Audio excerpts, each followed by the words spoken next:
In the quiet town of Green Hollow, the stories about the old school bus were as much a part of the local lore as the autumn leaves or the town's annual fair. The tale always started the same way. Years ago, during a routine field trip, a school bus carrying 20 children and their driver vanished without a trace. No one knew exactly where or how it disappeared, but rumors of strange occurrences on the old forest road began shortly after. Some claimed to have seen flickering lights deep in the woods, others heard the faint sound of children's laughter echoing in the night.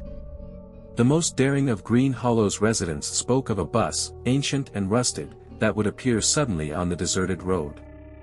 If anyone was foolish enough to board it, they were never seen again. Every year around Halloween, the story resurfaced, becoming more elaborate with each telling. Parents warned their children, and teenagers dared each other to visit the infamous road. Most of the time, it was all talk, until one year, when a group of friends decided to take the challenge seriously. Jessica, Mark, Lila, and Tony were all seniors at Green Hollow High. They had heard the stories their entire lives but never believed them. This Halloween, they were determined to prove the legend was just that, a legend. Armed with flashlights, a camera, and a burning desire to debunk the myth, they set out for the old forest road. As the sun dipped below the horizon and the cold October wind picked up, the friends felt a mix of excitement and unease. The trees loomed like dark sentinels, their branches clawing at the sky. The only sound was the crunch of leaves beneath their feet. They reached the old bus stop, a crumbling wooden bench barely visible under years of moss and decay. They waited in silence, their nerves growing with each passing minute. Just when they were about to give up, a distant rumble echoed through the night. A pair of dim headlights pierced the darkness, growing closer and brighter. The unmistakable shape of a school bus materialized from the shadows, its yellow paint faded and chipped, its windows cracked and foggy. The friends exchanged nervous glances. Was it really happening? The bus stopped in front of them, its door creaking open with a ghostly hiss. Inside, the dim interior was filled with rows of empty seats, but there was an eerie, almost inviting glow emanating from within. Jessica took a hesitant step forward, her heart pounding. "Are we really doing this?" she whispered. Mark nodded, his voice steady but low.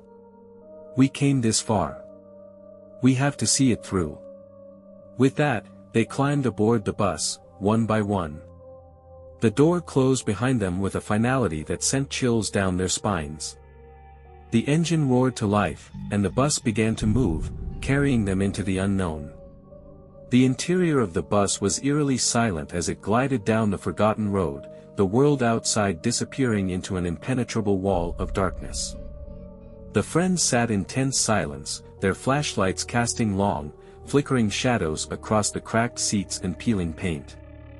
The air was thick and cold, carrying the faint scent of mildew and something else, something faintly metallic and unsettling. Jessica, sitting closest to the front, kept her eyes on the driver's seat. Strangely, there was no one there, yet the bus continued its steady journey as if guided by an unseen force. The wheel turned on its own, the pedals pressed by invisible feet. She swallowed hard, her hand clutching the flashlight tightly. Mark, sitting next to her, tried to keep the mood light. "Okay, this is officially the weirdest Uber ride ever," he joked, though his voice wavered. Lila, who was sitting further back, whispered, "Do you guys feel that? It's like, the air is heavier in here." Tony nodded, glancing nervously out the window. "And look outside.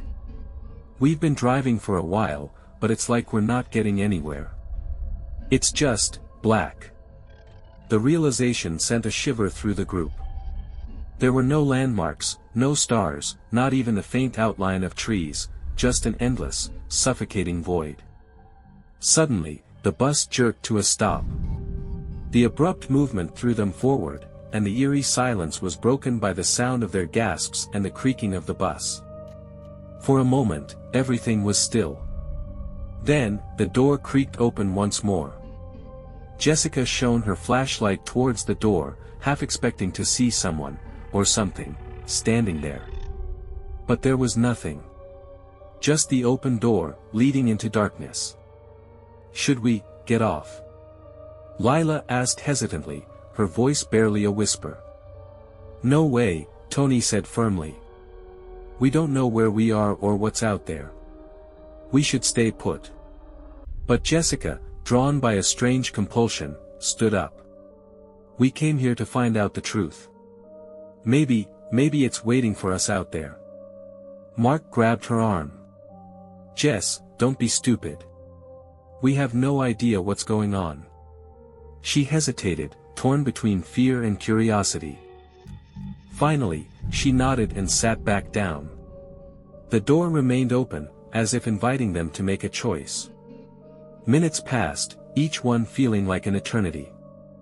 Then, without warning, the door slammed shut, and the bus began to move again. This time, the journey felt different, faster, more urgent. The windows darkened further, as if the bus was plunging into a deeper part of the night. The friends clung to their seats, hearts pounding, as the bus raced on. Whatever awaited them at the end of this ride, they knew there was no turning back. As the bus continued its relentless journey, the friends began to notice something strange. The shadows seemed to move, flickering and shifting in ways that didn't match the rhythm of the flashlight beams. Whispered voices, soft and indistinct, echoed faintly through the bus, as if carried on a ghostly breeze. Jessica turned her head sharply, her flashlight catching a fleeting glimpse of something in the corner of her eye. "Did you see that?" she whispered urgently.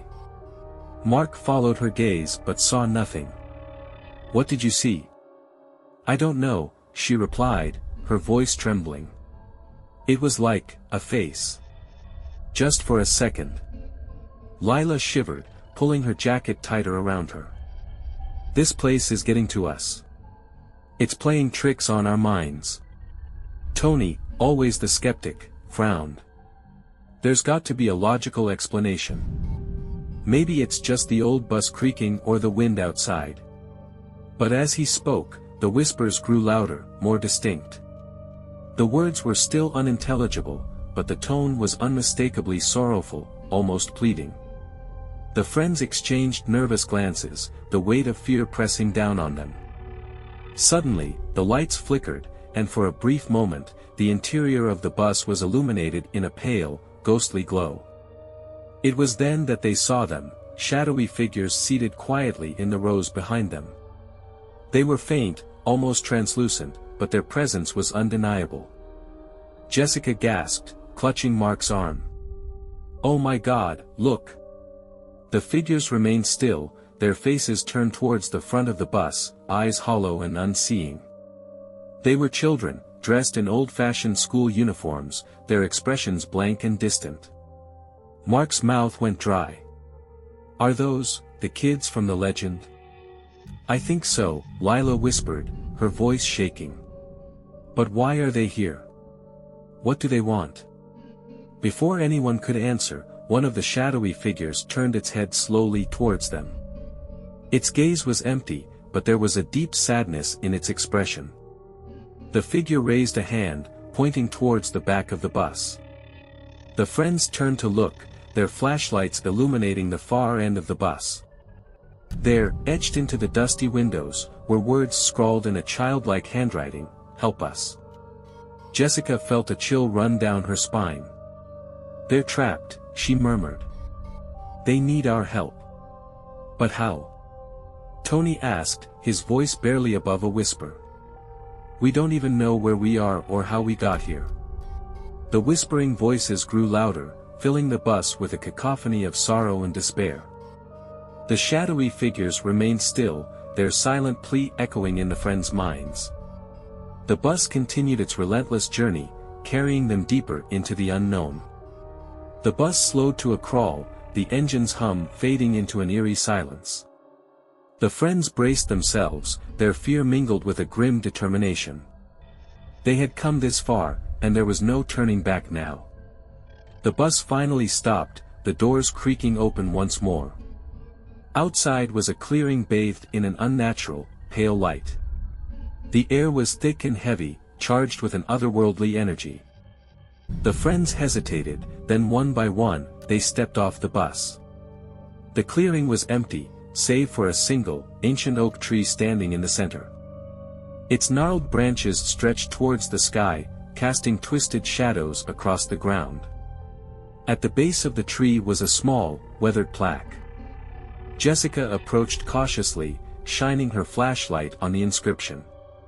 The words were barely legible, worn away by time, but she could make out enough, in memory of the children lost to time. May they find peace. The realization hit them all at once. This was a memorial, a final resting place for the lost souls. The shadowy figures from the bus had followed them, now standing silently in the clearing. Their faces were no longer blank, there was a flicker of hope in their eyes. They were trapped in that bus, Jessica said softly. And we brought them here. This is where they were meant to be. Lila's eyes filled with tears. They just wanted to go home. As the friends watched, the figures began to fade, their forms dissolving into the night. The sorrowful whispers were replaced by a soft, gentle breeze, carrying the faint sound of laughter, the laughter of children finally at peace. The bus, too, began to disintegrate, its rusted frame crumbling into dust. The friends stood in silence, the weight of what they had experienced settling over them. Finally, Mark broke the silence. We did it. We helped them move on. Jessica nodded, a bittersweet smile on her face. And maybe we've put the legend to rest. They turned and began the long walk back to town, the first rays of dawn breaking over the horizon. The road behind them was empty now, but the memory of the cursed bus would linger in their hearts forever. As they disappeared into the morning light, the clearing fell silent once more, the ancient tree standing as a solemn guardian of the past.